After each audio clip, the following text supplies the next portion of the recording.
Saya persilakan Pak Jörg Schneider, Pak Roger Tol, dan Ibu Multamia Lauder untuk duduk di depan. Selamat datang di komunitas Salihara dan khususnya pada diskusi buku tentang Reinhard Brandstätter malam ini. Mungkin seperti Anda tahu dan Anda lihat di pengumuman atau di setting ruangan kita malam ini, kita akan mendiskusikan sebuah bunga rampai yang judulnya adalah A World of Words, yang disunting oleh Pak Jörg Schneider dan Pak Robert Blast. Pak Blast tidak ada, Pak, ya? Tidak hadir, ya. Buku ini sudah diluncurkan kurang lebih sebulan yang lalu, kalau boleh saya katakan begitu, di kediaman Duta Besar Swiss di Jakarta. Pada waktu itu ada acara pembacaan puisi dan lain-lain. Tentu semua berhubungan dengan karya Brandstätter. Nah, pada malam hari ini kita akan membicarakan kembali buku ini, dan di tengah kita hadir Pak Jörg Schneider, penyunting buku ini, Ibu Multamia Lauder, dan Pak Roger Tol. Sedikit saya perkenalkan, Pak Jörg ini sebenarnya antropolog, tetapi kemudian pada suatu hari dia menemukan kembali karya-karya dari Reinhard Brandstätter, seorang Swiss yang tinggal dan meninggal di sebuah kota, kurang lebih kota kecil lah, di Swiss Tengah, Lucerne, ya. Beliau ini, Pak Brandstätter ini, hidup pada tahun 1860 sampai 1942, jadi mengalami 2 perang dunia, atau berada di dekat situ. Nah, beberapa frase menyebutkan Brandstätter ini seorang linguist, atau lebih tepatnya armchair linguist, meskipun beliau mengadakan penelitian tentang bahasa-bahasa di tempat yang jauh sekali dari tempat tinggalnya, yaitu di Nusantara, atau lebih luasnya lagi Austronesia. Beliau tidak pernah menginjakkan kakinya di Nusantara. Tetapi dengan cara tertentu, beliau mendapatkan bahan-bahan dari Nusantara, naskah-naskah kuno, dan lain-lain, dan kemudian menyusun beberapa tulisan ilmiah tentang bahasa-bahasa Austronesia. Sebenarnya lingkup perhatian beliau sangat banyak, ya. Kalau saya membaca biodata beliau yang ditulis oleh Pak Schneider di pengantar buku ini, ya, dia menaruh perhatian pada banyak hal, misalnya etnografi, folklore, teater, ya, dan sejarah lokal. Saya tidak akan berpanjang lebar karena di depan kita sudah hadir para ahli. Ibu Multamia Lauder adalah pengajar di UI dan banyak melakukan penelitian-penelitian kebahasaan, bahasa Indonesia maupun bahasa daerah. Kemudian Pak Roger Tol adalah kepala KITLV, dan secara khusus beliau meneliti sastra dan kebahasaan di Sulawesi Selatan. Demikian sekedar latar belakang yang singkat. Saya kira saya akan memberi kesempatan pertama kepada Pak Jörg Schneider, karena beliau adalah penulis satu esai di dalam buku ini dan editor buku ini bersama Pak Robert Blast. Silakan, Pak.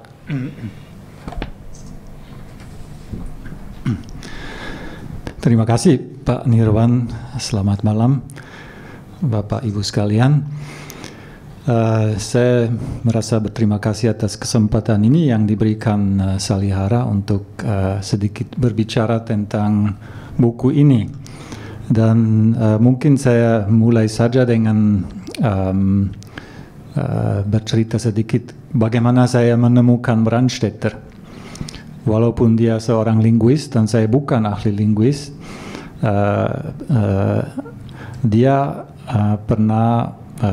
saya pernah ketemu salah satu tulisan pada tahun 92.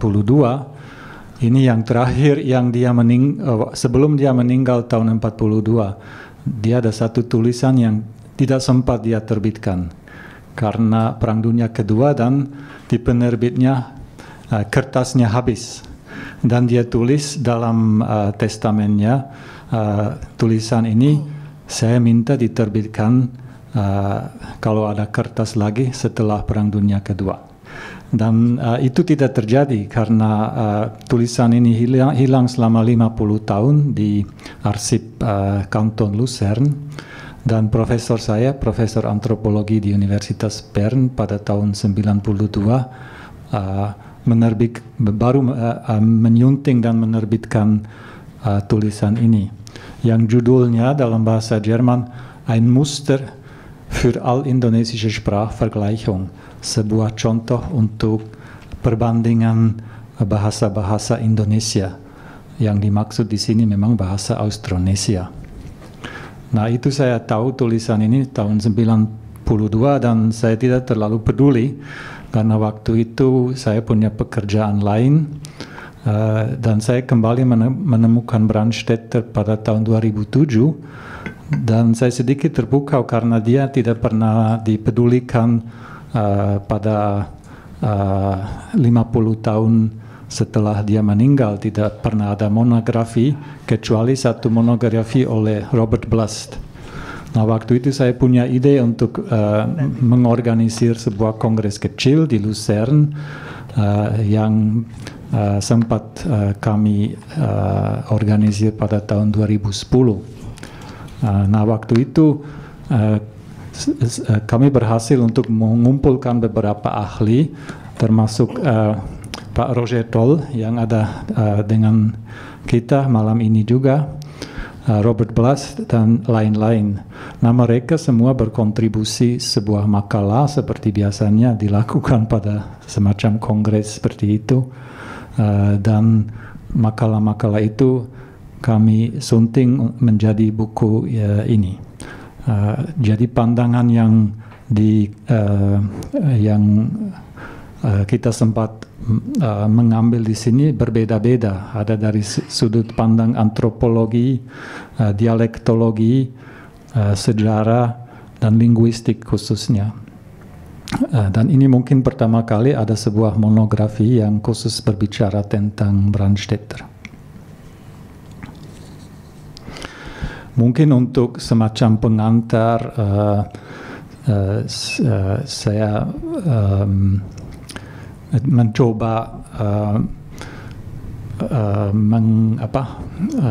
memperkenalkan Brandstätter kepada Anda sekalian dengan empat judul yang saya sebut filologi yang pertama, yang kedua orientalisme, yang ketiga sistem bahasa Austronesia, dan mungkin itu lebih banyak akan dibicarakan oleh Ibu Mia, dan terakhir tentang humanisme atau kemanusiaan.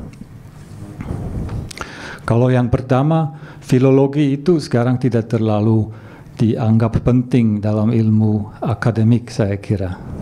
Tapi pada abad ke-19 dan pada waktu Brandstätter lahir dan besar, itu ilmu yang mungkin yang bisa dibilang sangat penting karena beberapa hal. Yang pertama, ilmu bahasa itu berkembang cepat pada abad itu dan sangat dekat dengan filsafat, dengan filsafat bahasa juga. Dan mereka juga menemukan suatu metode ada beberapa metode yang lebih tajam menganalisa bunyi, sound systems. Jadi perbandingan bahasa juga menjadi suatu bidang yang berkembang dengan cepat. Di samping itu, di Eropa juga mereka perhatian dengan bahasa karena dengan istilah Jerman, ya, nasional filologi. Jadi setiap bangsa dan negara, setiap nation state di Eropa mencoba mengembangkan filologinya sendiri. Di Jerman, di Perancis, di Inggris, dan di Swiss pun seperti itu. Jadi misalnya di Swiss pada waktu itu orang sadar bahwa dialek Swiss itu sendiri mungkin tidak terlalu dipedulikan, tidak ada banyak dokumentasi, dan mereka mulai mengumpulkan kamus khususnya bahasa dialek Swiss yang menjadi proyek besar. Dan bapaknya Brandstätter pun terlibat dalam proyek itu mulai sekitar tahun 1860. Nah, saya kira untuk Brandstätter Junior, jadi Renward Brandstätter yang lahir tahun 1860, dia mendapat semacam introduction oleh bapaknya dalam metode memahami dan menganalisa bahasa, khususnya dia dengan dalam dialek Swiss. Brandstätter juga kuliah di jurusan linguistik bandingan, linguistik komparatif di Basel pertama tahun 1880, dan dia kemudian pindah ke Leipzig 2 tahun kemudian untuk melanjutkan studinya di sana. Nah, di situ dia ketemu dengan suatu ilmu yang menjadi mempengaruhi dia dan menjadi alat untuk meneliti tidak hanya bahasa Indo-Eropa yang menjadi perhatian khusus pada waktu itu, tapi juga bahasa-bahasa lain. Nah, saya kira kita bisa sebut saja orang lain yang lebih dikenal, khususnya misalnya ada Nietzsche yang menjadi juga bagian dari program Salihara bulan ini, yang setahun sebelum Brandstätter mulai kuliah di Basel, dia juga baru keluar sebagai profesor filologi dan ilmu bahasa di Basel untuk menjadi filsuf independen. Terus untuk lingkungan kuliah mungkin itu saja yang bisa kita ambil sebagai semacam ilustrasi bagaimana pentingnya filologi dan bagaimana pesatnya perkembangan pada zaman itu. De Saussure juga jadi salah satu tokoh yang pada waktu itu sudah menjadi profesor di Basel, di Paris, tapi sebelumnya dia pernah kuliah di Leipzig, dan dia pun dididik dalam tradisi yang sama. Kalau Brandstätter sendiri, dia nggak menetap di dunia akademik. Setelah selesai kuliah, dia kembali ke Lucerne, dan di situ dia menjadi guru di kita sebut saja SMA atau sekolah tinggi. Jadi orang di Lucerne itu kota Lucerne tidak memiliki universitas, dan Brandstätter mengambil keputusan untuk selama dia berkarir tetap saja sebagai guru di sana untuk bahasa Jerman dan bahasa Yunani kuno dan bahasa Latin.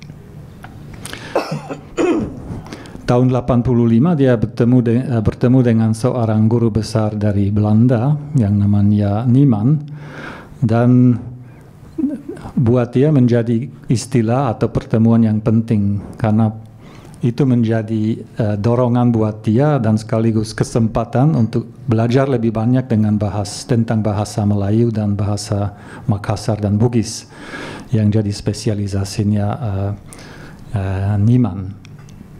Nah, di situ dia mulai banyak terlibat dalam penelitian bahasa Austronesia. Mungkin kita boleh aja bertanya apa daya tariknya ya bahasa-bahasa itu buat dia. Dan selain dia punya minat, memang mungkin kita bisa melihat semacam gerakan orientalisme yang penting pada waktu itu di Eropa. Jadi banyak orang terlibat dalam penelitian bahasa Orient yang bisa dari bahasa Arab sampai ke bahasa di Polinesia. Semua itu disebut orientalis. Dan daya tariknya mungkin saya bisa sebut saja ada dua mungkin. Memang mereka ingin lebih banyak tahu tentang daerah dan bahasa yang belum banyak datanya dan yang belum banyak dipahami. Tapi di samping itu mereka juga ada semacam perasaan yang bisa dibilang hampir mistik perasaan Orient itu dijadikan objek mistik untuk mencari pengetahuan. Dan itu jelas sekali kalau kita baca tulisan mereka. Kadang-kadang mereka sedikit berkhayal tentang Orient. Kalau untuk Brandstätter sendiri, saya kira dia orangnya sangat positivis, jadi dia mau menulis berdasarkan fakta. Dia tidak mau menambah apa-apa, dan dia memang sering menulis itu. Kalau kita baca tulisannya sekarang, saya kira kita bisa merasakan bahwa dia menjadi guru, melangkah step by step, dan sangat mudah dipahami dengan dasar ilmu linguistik yang sedikit.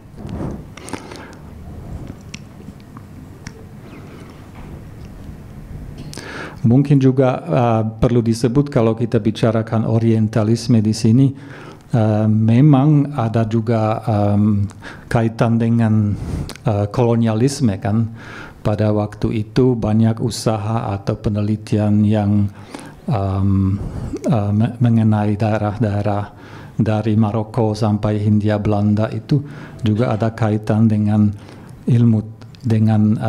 ilmu terapan atau dengan bahasa yang sedang diperlukan dalam usaha menjajahi atau mengontrol daerah-daerah tertentu.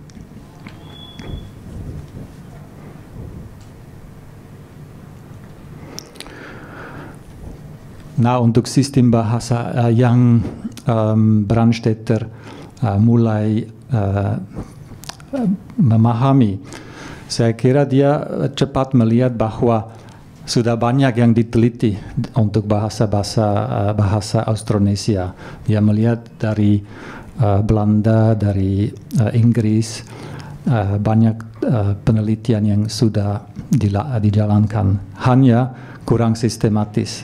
Dan dia mencoba menyusun suatu perbandingan yang lebih luas. Dan saya kira itu dia lakukan dengan dia berhasil karena tulisannya pada antara 1905 sampai 1915 itu menunjukkan sistem yang jelas mengenai dasar yang jadi common atau yang jadi shared feature dari bahasa-bahasa itu. Yang dalam satu terjemahan itu disebut bahasa Indonesia umum. Jadi sekarang orang sulit mengerti istilah itu. Dia mencoba mengambil atau mengidentifikasi sifat-sifat yang umum yang menjadi milik bersama seluruh bahasa Austronesia. Mungkin Ibu Mia bisa lebih banyak jelaskan tentang hal ini nanti. Yang terakhir yang mungkin saya mau singgung sedikit tentang kemanusiaan atau humanisme. Brandstätter itu sebenarnya sudah berhasil, kita bisa bilang, pada permulaan Perang Dunia Pertama. Dia sudah berhasil menjelaskan sistem bahasa Austronesia yang sampai sekarang menjadi semacam milestone atau kontribusi besar terhadap penelitian bahasa-bahasa itu. Nah, Perang Dunia Pertama itu untuk dia membuat dia sedih. Artinya dia sebenarnya ingin percaya dengan kemajuan manusia terhadap suatu keadaan yang damai dan maju. Dan dia sangat kecewa terhadap apa yang terjadi pada Perang Dunia Pertama di Eropa, dan dia tidak sendiri, memang banyak orang yang merasakan yang sama. Setelah perang itu dia mencoba atau memulai proyek baru yang lebih berkaitan dengan etimologi atau dengan arti kata, dengan keterkaitan arti kata dalam banyak bahasa Austronesia. Dia mulai seri baru, tulisan yang dia seri itu dia kasih tema atau judul Kami Manusia Bumi Indonesia, judulnya. Kami Manusia Bumi Indonesia atau dalam bahasa Jerman Wir Menschen der indonesischen Erde. Seolah-olah dia berbicara untuk manusia Indonesia dan dia punya semacam peran sebagai perantara yang menyampaikan bahasa mereka lewat tulisan dia. Itu saya kira menjadi sedikit meragukan orang lain, peneliti lain yang kritis terhadap usaha itu. Tapi untuk dia sangat penting bahwa dia mencoba membuat suatu kontribusi kecil sekali yang dia sadar sendiri bahwa kontribusi itu tidak akan besar terhadap apa yang dia bilang sebagai kedamaian.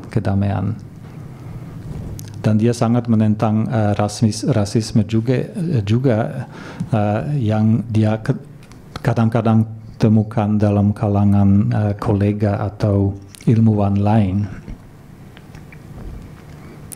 Saya kira itu yang membuat dia sibuk selama pensiun. Jadi dia pada tahun 1925 dia sudah pensiun dan dia menghabiskan waktu lenggangnya sampai umur 80 tahun untuk menyelesaikan seri itu yang saya sebut tadi. Apa yang kita bisa ambil dari karya-karya Brandstätter sekarang? Saya kira ada banyak hal yang penting. Beberapa di antaranya mungkin hanya penting untuk orang yang ingin tahu tentang sejarah linguistik, tapi ada juga pesan lewat khususnya seri yang terakhir itu tadi, bahwa manusia yang berbeda dengan kami itu berbicara kepada kami lewat bahasanya, lewat kata-kata yang bisa diartikan, yang bisa dilihat saling keterkaitannya lewat sastra, lewat linguistik, lewat sejarah bahasa, dan banyak pendekatan lain. Itu saya kira menjadi pesan dari Brandstätter. Di samping itu dia memang ilmuwan yang penting dalam pengembangan teori dasar tentang bahasa-bahasa rumpun bahasa Austronesia sampai sekarang, walaupun tidak banyak disebut dalam buku-buku tentang linguistik. Mungkin itu saja pengantar dari saya, Pak. Baik, terima kasih Pak Sinender. Mungkin satu pertanyaan kecil, Pak.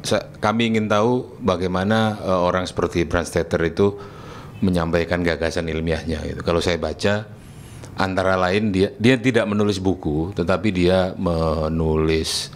mencetak sendiri karya-karyanya di sebuah print shop, dan kemudian dia mengirimkan itu kepada rekan-rekan sejawatnya yang diharapkan akan memberi komentar tentang buku itu, Pak. Boleh cerita sedikit, Pak? Itu agak unik itu soalnya. Ya, itu saya kira unik dan mungkin pada zaman itu masih boleh dijalankan seperti itu karena dia punya print shop di Lucerne, di kota Lucerne. Dia mencetak makalahnya atas biaya sendiri, mungkin hanya 100 atau 200 eksemplar, dan dia suka mengirimi ke teman kolega kerja dengan salam hormatnya. Jadi tulis tangan kalau Anda sempat cari atau lihat suatu makalah Brandstätter yang asli, dia selalu tulis di judul depan mit hochachtungsvollen Grüßen Renward Brandstätter, salam hormat. Jadi itu menjadi alat dia atau tanda dia untuk membangun dan maintain atau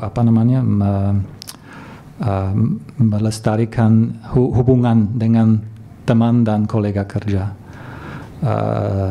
Dia juga bangga dengan keanggotaan di berbagai asosiasi ilmiah. Mungkin dia dapat balasan tulisan lain dari kolega yang dikirim ke dia, dan itu menjadi bahan penelitiannya lagi. Tapi ada implikasinya tulisan dia memang tersebar luas dan tidak banyak terdapat lagi sekarang karena semua itu mungkin sudah hilang di perpustakaan pribadi yang sudah tidak tidak umum lagi. Baik Pak, terima kasih Pak. Baik, terima kasih Pak Jörg. Pada kesempatan kedua saya kira Ibu Mia Lauder akan menggunakan PowerPoint, Bu ya. Iya. Jadi dari tadi kita mendengar bahasa Austronesia gitu. Sebenarnya ini makhluk seperti apa, dan kan kita tersangkut ke situ sebenarnya. Nah, ini Bu Mia akan membahas masalah itu. Silakan Ibu. Mohon maaf, boleh saya ke situ? Silakan.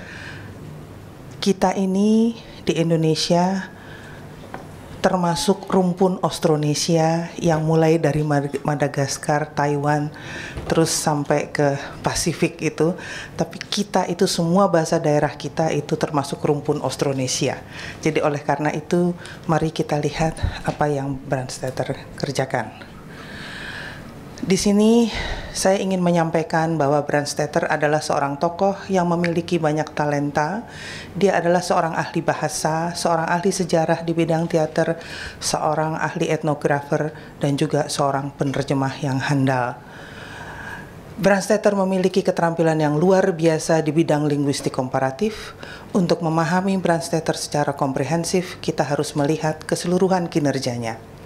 Dia bekerja tanpa mengenal lelah untuk bahasa dan folklore Jerman serta untuk bahasa-bahasa di Indonesia. Brandstätter mulai mempelajari bahasa Melayu, Bugis, Makassar, dan beberapa bahasa Austronesia lainnya setelah berkenalan dengan seorang peneliti Belanda yang ahli Melayu, yaitu George Karel Nieman pada pertengahan tahun 1880. Menurut Robert Blas, seorang kawakan di bidang linguistik komparatif, yaitu penulis kedua bersama Pak Schneider yang menerbitkan buku itu, dia mengatakan bahwa Brandstätter secara internasional dikenal sebagai first true systemizer of Austronesian languages. Jadi reputasi Brandstätter sebetulnya diakui, hanya tidak banyak orang yang tahu. Walaupun kajian Brandstätter mengenai bahasa Austronesia cukup banyak, namun dia tergolong sebagai seorang armchair linguist seperti yang tadi disampaikan di awal oleh Pak Nirman, karena selama hidupnya dia belum pernah berkunjung ke wilayah yang bahasanya dia analisis. Pada masa Brandstätter melakukan analisis bahasa-bahasa Austronesia, Van der Tuuk merupakan satu-satunya peneliti Belanda yang melakukan penelitian lapangan terhadap bahasa-bahasa di Indonesia. Jadi kalau Brandstätter tetap tinggal di negaranya, sedangkan kalau Van der Tuuk itu datang ke Indonesia dan datang ke daerah-daerah untuk mengumpulkan data. Nah, istilah Original Indonesian diusulkan oleh Brandstätter untuk mengacu ke sistem bunyi bahasa Proto, sebagaimana kajian yang dilakukannya terhadap bahasa-bahasa Indo-Eropa. Keinginan Brandstätter adalah memperluas sound laws yang dirumuskan oleh Van der Tuuk. Itu keinginannya. Lalu kita sekarang melihat apa kontribusi Van der Tuuk pada bahasa-bahasa Austronesia itu. Ternyata kontribusinya itu sangat besar, dan ini juga dilakukan oleh Brandstätter, tetapi dia tidak turun ke lapangan, tapi dia hanya melakukan analisis di negaranya. Nah, Van der Tuuk itu kontribusinya besar, terutama untuk kajian bahasa Batak Toba dan bahasa Jawa kuno. Selain itu, Van der Tuuk juga melakukan kajian komparatif pada beberapa bahasa di Indonesia bagian barat, serta bahasa-bahasa di Filipina. Ini adalah konsep Brandstätter tadi yang sudah disampaikan oleh Pak Schneider tentang Common Indonesian. Dia menggunakan banyak bahasa seperti bahasa Tagalog, Totemboan, Ngaju Dayak, terus bahasa Jawa, Gayo, dan sebagainya. Dan misalnya untuk kata langit itu bisa kita lihat bahwa bentukan langit itu dominan di 10 lokasi yang diamati. Semua menyebutnya langit untuk konsep sky. Sedangkan ada yang menyebutnya lanitra atau ganit atau langi. Jadi untuk dia 7 itu menggunakan langit, sedangkan 3 itu tidak menggunakan kata langit. Dengan demikian, itulah yang dia anggap sebagai sesuatu yang umum yang digunakan oleh hampir semuanya. Nah, ini sebetulnya hanyalah merupakan kegiatan rekonstruksi linguistik. Setelah itu, berdasarkan pengetahuan ini, Brandstätter dapat menentukan bentukan mana yang dia anggap original Indonesian. Selanjutnya Brandstätter dapat memprediksi mana bentukan yang bertahan dan mana bentukan yang berubah atau bermutasi. Jadi ini konsepnya dia dan sampai sekarang itu masih bertahan. Ini salah satu sumbangan pemikiran Brandstätter. Di sini kita bisa lihat semangat serta gairah kerja Brandstätter itu hendaknya diteruskan untuk memahami kekayaan kita, yaitu 742 bahasa daerah di seluruh Indonesia. Brandstätter telah memulainya, tapi banyak dari kita tidak memahami bahwa kekayaan kita itu sangat-sangat luas dan kurang orang yang berminat ke situ. Pengetahuan mengenai korespondensi bunyi itu sangat membantu untuk upaya pelestarian bahasa-bahasa daerah yang hampir punah. Cukup banyak bahasa daerah kita yang penuturnya itu kurang dari 100 orang. Ada yang penuturnya hanya 10 orang, 2 orang, bahkan 1 orang. Saya kira mungkin yang 1 orang ini sudah bisa kita anggap punah karena dia nggak ada teman ngobrol lagi. Di mana itu, Bu?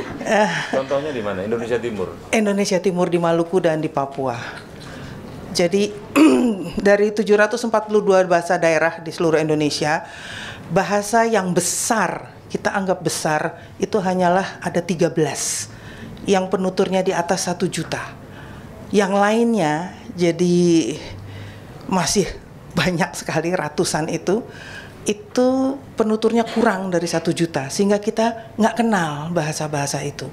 Yang kita kenal Jawa, Sunda, Batak, yang kayak gitu, yaitu semua penuturnya di atas 1 juta. Apakah ada yang tahu namanya bahasa pasir misalnya kayak gitu? Nggak ada yang tahu gitu, itu di mana gitu loh. Jadi seperti itu, kita sendiri tidak mengenal kekayaan kita. Bagaimana kita bisa bersaing keluar kalau kita nggak mengenal diri kita. Berikutnya, bersama ini saya akan sampaikan sebuah penyuntian kecil yang sederhana saja untuk meneruskan semangat dan gairah kerja Brandstätter mengenai korespondensi bunyi dari beberapa bahasa daerah. Korespondensi bunyi itu seperti ini. Kalau kita mengenal bahasa Indonesia, ada kata bulan. Dalam bahasa Jawa itu menjadi wulan.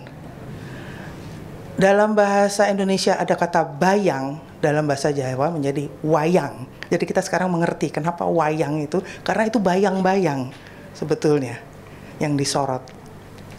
Batu, watu. Jadi kita melihat ada korespondensi antara bahasa Indonesia B itu menjadi W dalam bahasa Jawa, dan itu konsisten. Dan ini yang kita melihat korespondensinya itu seperti apa dalam bahasa daerah. Nah, ini korespondensi bunyi itu sangat bermakna bagi kajian linguistik historis komparatif dan dialektologi atau geolinguistik. Rumus hukum bunyi atau korespondensi bunyi yang ditemukan Van der Tuuk lebih dari 100 tahun itu ingin kita cek lagi.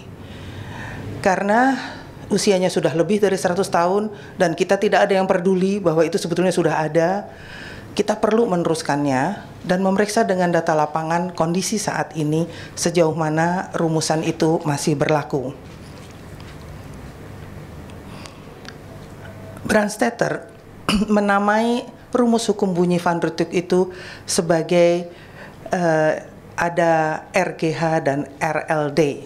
Jadi itu adalah bunyi R yang berubah menjadi G, berubah menjadi H, atau R menjadi L, menjadi D misalnya. Jadi itu kalau misalnya R, G, dan H, itu misalnya kalau beras jadi R, jadi bigas jadi G, jadi behas atau menjadi dalam bahasa Sunda menjadi beas. Jadi itu sebetulnya kita bisa melihat bahwa itu masih satu rumpun bahasa, tapi kita bisa menelusur perubahan bunyinya secara konsisten.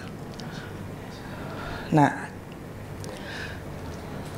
lalu di sini Brandes itu mencoba mengecek lagi sampelnya itu dari 15 bahasa Austronesia dan mencakup distribusi yang cukup luas, dan hasil komparatif yang dilakukannya itu menunjukkan adanya konfirmasi terhadap rumus hukum bunyi dari Van der Tuuk itu. Nah, saya memanfaatkan data milik Pusat Bahasa, sekarang bernama Badan Pembinaan dan Pengembangan Bahasa. Data yang digunakan berasal dari penelitian kekerabatan dan pemetaan bahasa di Indonesia. Datanya berasal dari sekitar 3.000 desa di seluruh Indonesia, sehingga dapat dikatakan merupakan bank data bahasa daerah secara nasional. Bank data bahasa daerah yang dimaksud adalah 200 kosakata dasar berdasarkan Swadeslish, 889 kosakata budaya dasar, lalu 61 frase, 41 kalimat, dan 1 cerita rakyat, dan semua ini direkam dan ditranskripsikan.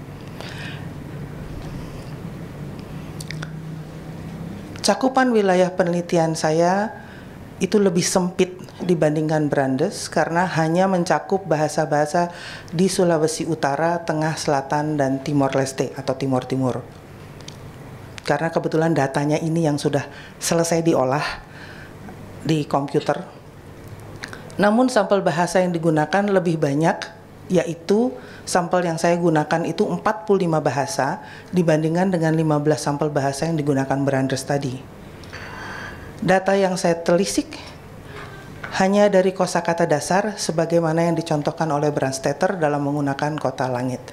Jadi kalau saya boleh kembali, yang disebut kosakata dasar adalah kosakata yang dianggap ada dalam semua bahasa di dunia ini.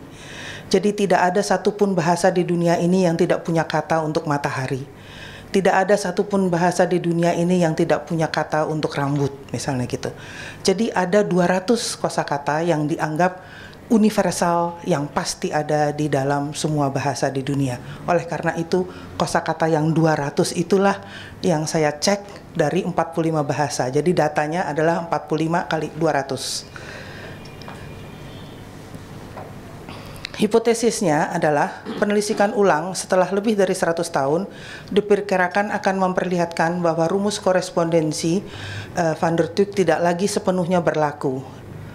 Ini dugaan sebelum kerja. Lalu data lapangan yang lebih ekstensif diperkirakan akan menemukan rumus korespondensi bunyi yang baru.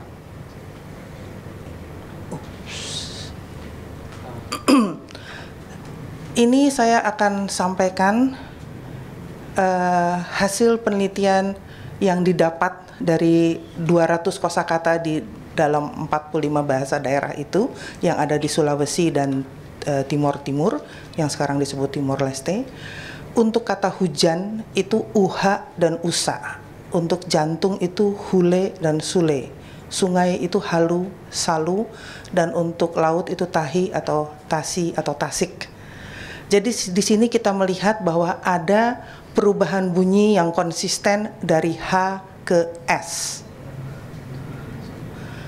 Demikian juga kita menemukan perubahan bunyi yang konsisten dari Y ke L, yaitu dari yangi ke langi atau langit atau langito, ngoyu ke ngolu atau ngalu, lalu tuyu ke tulu, dan untuk gunung itu buyu ke bulu. Ini dari Y ke L, itu juga sangat konsisten perubahannya sehingga kita bisa mengatakan ini bisa dijadikan rumus perubahan bunyi. Dan bahkan ada perubahan bunyinya tidak hanya 2 tapi 4 sekaligus, yaitu misalnya untuk kata abu dan batu, itu abu awu, avu, ahu, batu, watu, vatu. Nah, kita sering mengira bahwa bunyi-bunyi geseran seperti V atau F itu adalah pinjaman dari kosakata asing. Padahal bahasa daerah kita yang di sebelah timur, yang di daerah Nusa Tenggara itu banyak sekali menggunakan kata-kata yang dengan V atau F, seperti abu dan batu itu menjadi avu dan vatu. Kalau kita kacau, bahasa Indonesia itu tulisannya pakai V dan pakai F, tapi dua-duanya nyebutnya F. Katakanlah, apalagi orang Sunda, F.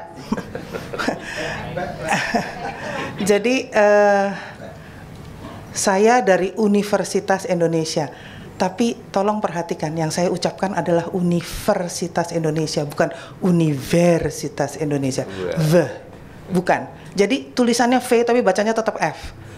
Seperti kamu pakai kosmetik apa? Saya pakai kosmetik Viva, tapi tulisannya kan V. Mestinya dia menyebutnya Viva, tapi enggak kan, Viva. Jadi bahasa Indonesianya yang ngaco sebetulnya. Ada tulisan F dan V, tapi sebetulnya tidak itu. Tapi ini di bahasa-bahasa daerah ini konsisten sekali, avu dan vatu. Ini antara J dan Y ini juga konsisten, yaitu layar dan laja, payung dan majo, dayung dan bajang dan sebagainya, kayu dan kajo. Ini ada, lalu di sini juga ada 4 antara F, H, W dan R itu. Jadi bulan, bulu dan bunga itu contohnya fula, hula, wula, hulo. Jadi fulun, hulun, wulu, hulun. Funan, huna, wunga, huno. Ini semua bahasa daerah kita yang ada di Sulawesi dan Timur-Timur. Ini juga antara P, F, dan H, ini juga ada korespondensi yang konsisten untuk kata kotor, istri, dan 4, yaitu poer, foer, hoer, pen, fen, hen, pat, fat, hat, seperti itu. Dan untuk korespondensi bunyi R dan N itu juga konsisten untuk kata ular, lidah, berenang, dan nama, yaitu ular, ulan, lamar, laman, nari, nani, galar, dan galan. Dan untuk korespondensi antara R dan S itu untuk kata bunuh, hujan, dan potong itu menjadi reka, seka, ura, usa, teri, tesi. Dan ini korespondensi W dan V itu untuk angin dan darah menjadi kawar dan kavar, wei dan wei. Lalu ini adalah korespondensi di luar Sulawesi dan Timur-Timur. Ini antara bahasa Sunda, Jawa, dan Melayu. Untuk kata batang, laba-laba, dan air bah. Coba kita lihat, kalau untuk bahasa Melayu itu adalah batang, laba, dan bah. Tapi kalau untuk Sunda, catang, lancak, dan caah. Untuk Jawa, watang, lawa, dan wai. Jadi di sini juga ada korespondensi yang cukup konsisten. Dan di sini bisa juga kita lihat adanya konsistensi perubahan bunyi dari bahasa Melayu ke bahasa Jawa dan bahasa Lamalera. Untuk kata batu, bulan, dan buah, di situ menjadi batu, watu, fato, bulan, wulan, fula, buah, wo, dan fua. Ini itu salah tuh, mestinya woh itu. Jadi bukan hu, salah ngetik gitu. Woh itu mestinya buah, woh, dan fua. Kalau bahasa Lamalera itu fua. Oke, jadi kesimpulannya, saya dipesan Pak Yur nggak boleh lama-lama, katanya 15 menit. Korespondensi bunyi Van der Tuuk masih ditemukan di lapangan walaupun sifatnya sporadis. Data lapangan justru menunjukkan adanya korespondensi bunyi baru. Ada beberapa informasi korespondensi bunyi dari bahasa di luar Sulawesi Utara, Sulawesi Tengah, Sulawesi Selatan, dan Timor Leste, yaitu korespondensi antara B, C, W, dan B, W, F. Dengan demikian perlu penelusuran lebih lanjut untuk lebih memahami bahasa-bahasa daerah di seluruh Indonesia, sehingga masalah perubahan bahasa dapat terdeteksi dengan cermat. sebaiknya penelitian korespondensi bunyi dilaksanakan per pulau secara ekstensif dan ekshaustif. Itu tadi hanya penelitian kecil, jadi hanya untuk memperlihatkan bahwa kita sebetulnya bisa melakukan banyak. Semoga amal dan ibadah Brandsetter diterima oleh Tuhan Yang Maha Pengasih dan Banyak. Amin. Nah, itu saya ingin menghargai rintisan beliau dan kita harus meneruskannya. Nah, ini saya ingin memperlihatkan, ini adalah korespondensi Van Rietvink yang usianya sudah lebih dari 100 tahun, yaitu dari D, R ke L, jadi padi, pari, palai. Itu begitu. Lalu tadi bigas, beras, beas, itu kan tadi itu contohnya tadi. Ya, jadi itu hanya ada di daerah laminoalveolar dan dorsovelar ke belakang. Ini temuan dia 100 tahun yang lalu seperti itu. Dan ini yang tadi dari data-data yang saya sampaikan tadi, seperti inilah korespondensi bunyi di wilayah Sulawesi. Yang tadi ada yang H ke S, I ke J dan L dan datanya tadi. Lalu yang dari Timor Leste adalah seperti ini. Dan kalau kita gabungkan temuan korespondensi bunyi baru di luar yang ditemukan oleh Van Rietvink lebih dari 100 tahun yang lalu adalah seperti ini. Tapi ini baru di Sulawesi dan Timor Leste. Ini seharusnya kita lakukan di seluruh Indonesia di 742 bahasa, sehingga kita bisa melihat bagaimana pinjam meminjam perubahan yang ada seperti itu. Karena betul-betul saya ini termasuk orang yang sangat khawatir bahwa bahasa-bahasa daerah itu keburu punah sebelum kita bisa merekamnya. Padahal bahasa daerah itu merupakan salah satu jendela. Contohnya bahasa Indonesia, kita mengenal istilah adik dan kakak misalnya. Kalau kita tanyakan bahasa Inggrisnya yang paling dekat dengan adik dan kakak itu apa? Apa ya? Ya brother dan sister deh, gitu kira-kira. Oke, tetapi sebetulnya kalau kita cek dengan teliti, adik dan kakak itu di situ ada perbedaannya itu lebih kepada masalah usia.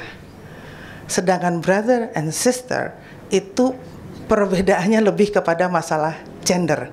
Jadi dari contoh yang sangat sederhana situ saja, kita dapat bisa melakukan prediksi lebih lanjut dengan banyak lagi kosakata bahwa kalau begitu memang orang Indonesia itu masalah usia itu menjadi penting dibandingkan dengan orang yang berbahasa Inggris. Mereka masalah gender menjadi lebih penting. Oleh karena itu sebetulnya feminisme itu memang tumbuh di barat.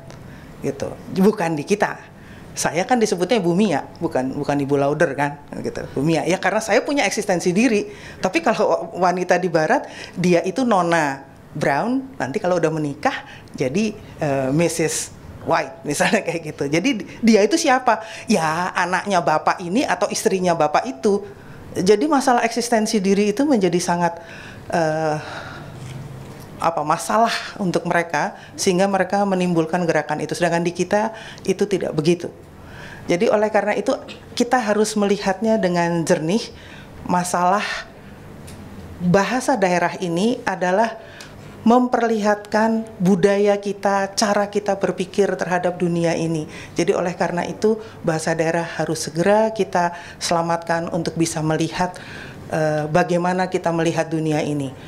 Kalau di ruangan ini jendelanya cuma ada di situ, sebetulnya kita hanya bisa melihat ke situ, keluar. Ke tempat lain nggak bisa. Sebetulnya kalau pengetahuan bahasa kita cuma satu, kita hanya bisa melihat dunia dari satu sisi.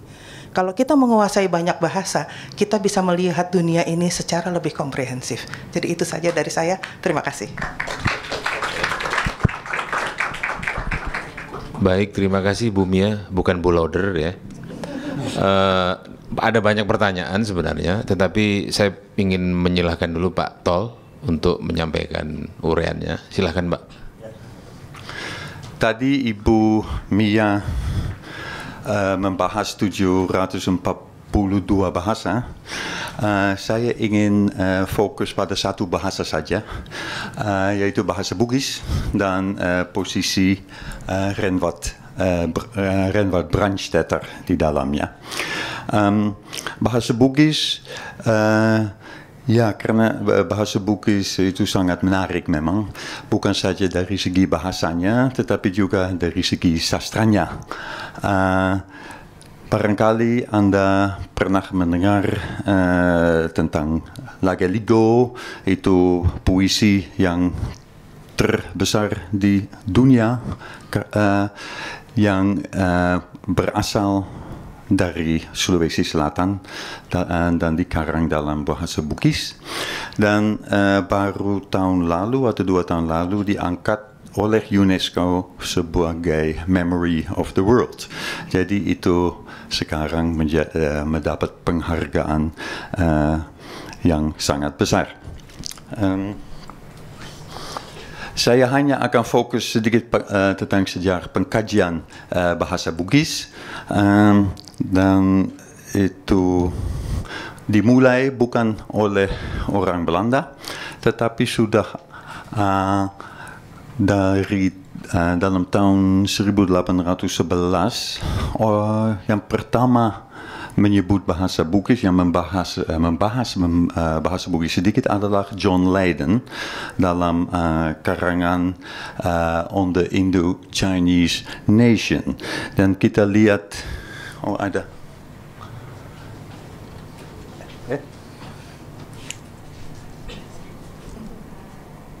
Nggak jalan, Mbak. Bagaimana? Oh, nggak jalan? Bukan. Hah? Pak Roger nggak bisa. Ini yang pointer. Oke, atau ada? Enggak ini. Oh, ini, pointernya. Oh, ini pointer. Oke, bagaimana caranya? Oh, ini, maaf. Jadi di sini sudah dia sudah membahas bahasa Bugis. Ini untuk pertama kali setahu saya, dan di dalamnya dia juga menyebut beberapa karya yang ditulis dalam bahasa Bugis dalam bentuk manuskrip, dan kita lihat di sana bahwa semua karya yang dia sebut di sana adalah bagian fragmen-fragmen dari karya besar Lagaligo itu. Setelah Leyden, John Leyden itu sangat menarik ya. Jadi kuburannya ada di sini di Taman Prasasti, dan dia sahabat karib dari Raffles, Thomas Stamford Raffles, dan makam Leyden kebetulan atau tidak kebetulan ada di samping makam istri pertama Raffles adalah di samping makam John Leyden itu. Thomas Stamford Raffles tentu saja sangat terkenal sebagai pengarang, sebagai gubernur jenderal di sini waktu Inggris, tetapi juga sebagai pengarang History of Java. Dan di dalam History of Java, pada salah satu appendix ada bagian tentang Bugis dan Makassar. Bugis dan Makassar. Bugis dan Makassar punya tulisan, punya aksara sendiri, dan bahkan ada 2 jenis aksara, aksara lama dan aksara baru. Ya, saya tidak akan membahas lebih lama, tetapi ini juga salah satu bukti bahwa di wilayah itu kita terdapat sebuah budaya tertulis, tradisi tulis yang cukup lama dan mapan juga. Setelah orang yang pertama mengkaji bahasa Bugis dan bahasa Makassar secara intensif adalah B.F. Mattes. Ini juga seorang tokoh yang sangat menarik. Dia lama tinggal di sana dan sebagai penginjil dan juga sebagai penerjemah Alkitab.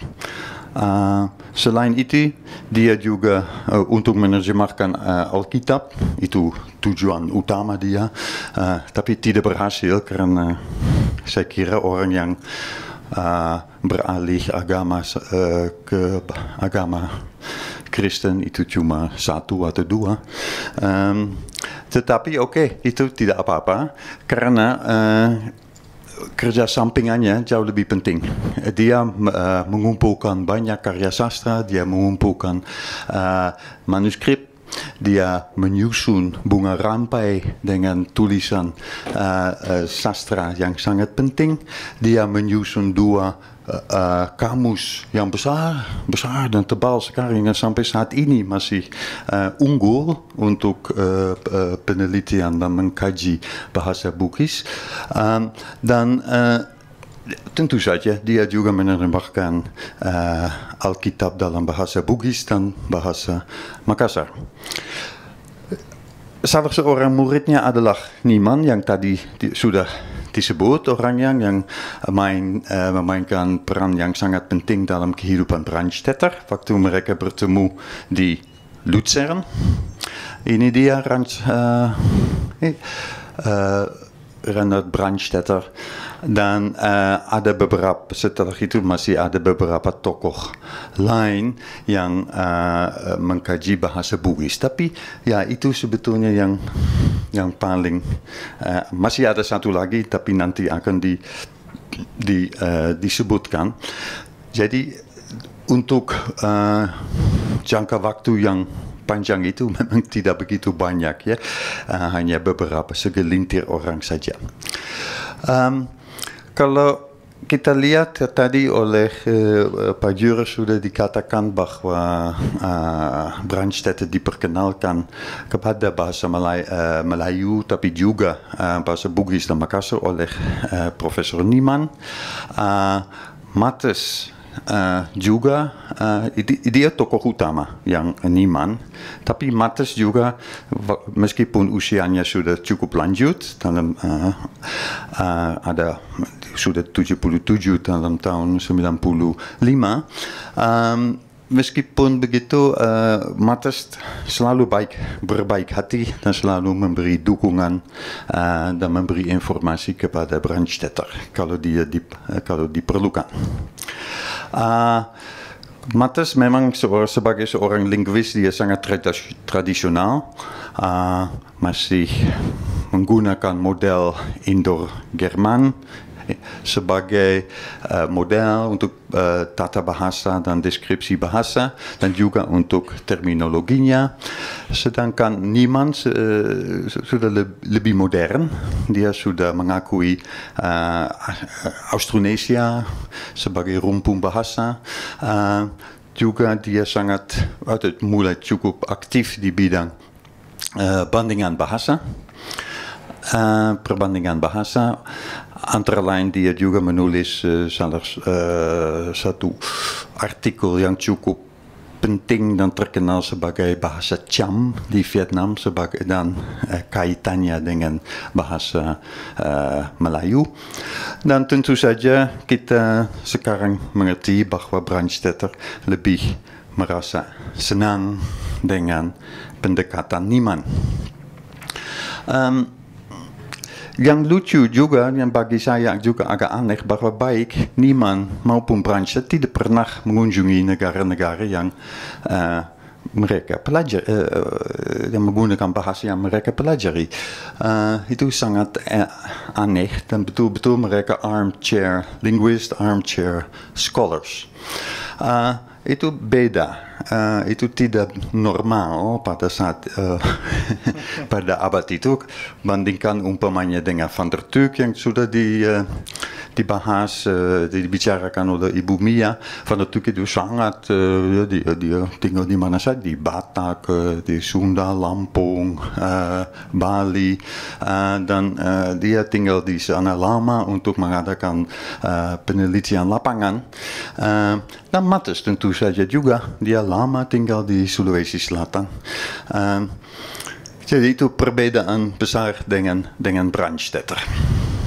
Dan ada beberapa pengamatan yang kita bisa lihat dalam tulisan Brandstätter yang menurut saya bisa dijelaskan. Ada hal-hal yang agak aneh, dan itu bisa dijelaskan karena dia memang tidak pernah bertemu dengan umpama seorang Indonesia sebetulnya. Dia hanya bergaul dengan orang Swiss dan niemand barangkali. Ada 4 karya tentang Bugis yang dia terbitkan. Dia mulai dengan ini dari tahun 95 sampai tahun 11.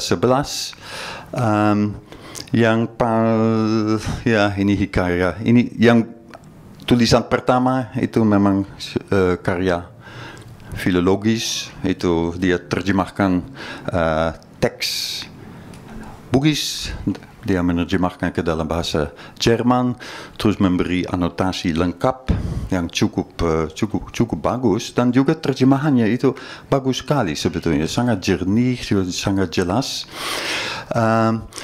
Dan salah satu tulisan favorit saya adalah ini, yang nomor 3, yang 3 risalah tentang kata serapan. Dia tentu saja sangat merasa tertarik dengan kata serapan, dan ini dia menulis 3 esai. Yang pertama kata serapan dalam dialek Luzern, Luzern dari Swiss, kemudian kata serapan dalam bahasa Bugis. Nah, kemudian dia sangat metodologis, kata serapan yang terdapat dalam kedua, baik dalam dialek Luzern maupun dalam bahasa Bugis. Jadi itu agak lucu tapi sangat metodologis, sangat sistematis. Jadi dalam karya Brandstätter itu kita memang melihat Brandstätter at work. Kita lihat bagaimana juga ada perkembangan juga. Periode ini memang yang sekitar 25 tahun itu bagi Brandstätter sangat fundamental untuk penelitian komparatifnya bahasa-bahasa Austronesia. Jadi pada periode ini dia menghimpun dan mengumpulkan semua data-data tentang begitu banyak bahasa. Dia membangun korpus atau database yang menjadi landasan penelitian komparatifnya. Tadi kita sudah lihat dia mulai dengan 2 terjemahan yang dianotasi dan boleh dianggap juga sebagai panduan, sebagai introduction untuk mempelajari bahasa tersebut. Dan memang betul terjemahan dia seorang penerjemah yang cukup unggul, selalu sangat jelas, jernih, dan enak dibaca. Jadi seperti majalah Tempo lah. Nah, tentang kata serapan itu Luzern-Bugis dan Luzern-Bugis itu lucu memang. Itu memang tidak banyak kata serapan yang muncul baik dalam bahasa dialek Luzern maupun bahasa Bugis, tapi dia berhasil menemukan beberapa, yang antara lain itu kata favorit saya matros, karena berasal dari bahasa Belanda matros, tapi dalam bahasa Luzern itu matros, ya, matros, dan bahasa Bugis matoroso. Jadi, tapi bagi saya lebih menarik lagi karena matros itu apa namanya, pelaut, ya. Padahal di Swiss tidak ada laut. Jadi saya masih ingat. Saya kasih catatan kaki bahwa ini matros itu kata yang sangat kuat, itu berhasil mempertahankan meskipun tidak ada laut. Tapi terus Pak Jur memberi koreksi sedikit, katanya ya, tapi di Luzern memang matros dipakai untuk orang awak kapal di danau-danau di Luzern. Di sana ada ada danau besar, ada juga kapal besar, dan itu, tapi tidak ada laut. Matros. Tapi matros ada di kapal itu. Sayang sekali. Pedanau. Pedanau, ya, ya betul, bukan pelaut tapi pedanau.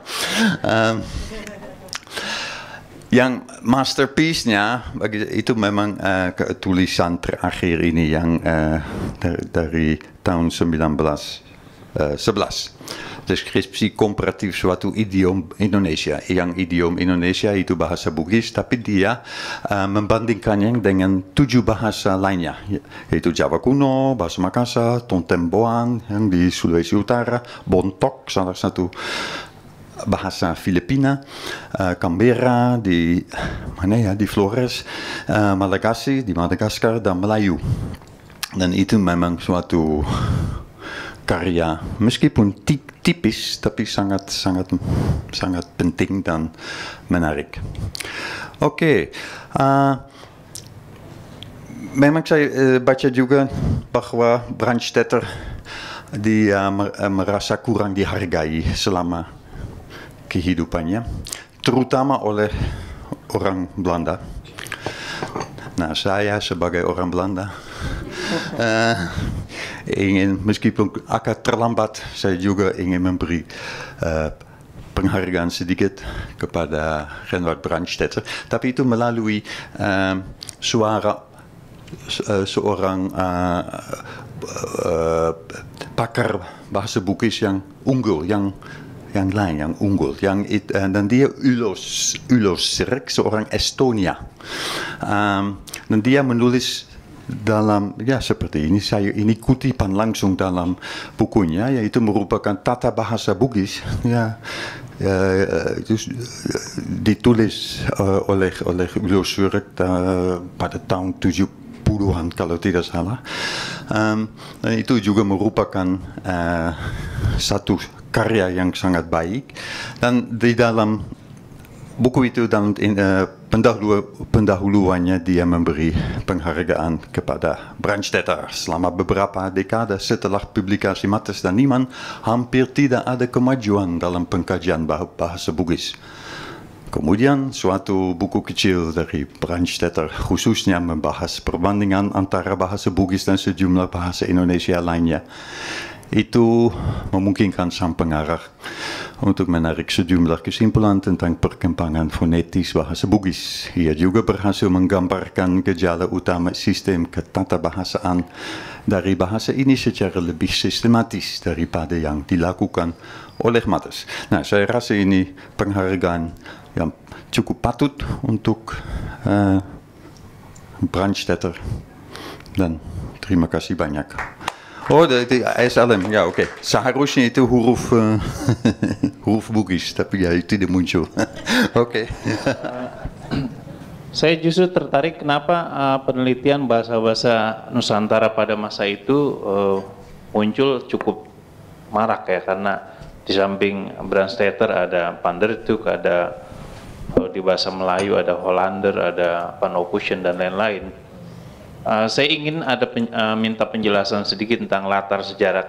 Kenapa studi bahasa-bahasa di Nusantara itu muncul lebih banyak menjelang akhir abad 19 dan awal abad 20?